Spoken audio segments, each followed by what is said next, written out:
16ই December বাংলাদেশের 54তম স্বাধীনতা দিবস, যা বিজয় দিবস নামে পরিচিত। তাই এই বিশেষ দিনটিকে সামনে রেখে প্রধানমন্ত্রী নরেন্দ্র মোদী সোমবার সোশ্যাল মিডিয়া পোস্টে বিজয় দিবসের শুভেচ্ছা জানিয়েছেন।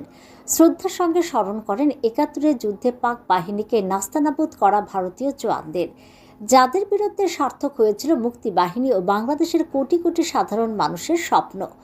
তাৎপর্যপূর্ণভাবে বাংলাদেশ শব্দটি একবারও উল্লেখ করেননি প্রধানমন্ত্রী নরেন্দ্র মোদী। অন্যদিকে প্রতিবেশী দেশের বর্তমান অন্তর্বর্তী সরকার ভারতের অবদান মনে রাখছে না, বরং ভারত বিদ্বেষে উৎসাহী তারা।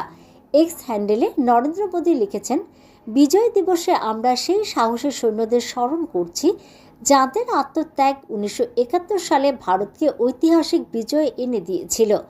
তাদের দৃঢ় সংকল্প এবং নিঃস্বার্থ সেবা আমাদের জাতিকে রক্ষা করেছে এবং আমাদের ইতিহাসে গর্বের মুহূর্ত স্থাপন করেছে। এই দিনটি তাদের বীরত্বের প্রতি শ্রদ্ধাঞ্জলি, তাদের অতুলনীয় চেতনার স্মারক। তাদের বীরত্ব প্রজন্মের পর প্রজন্ম ধরে অনুপ্রাণিত করে চলেছে আমাদের।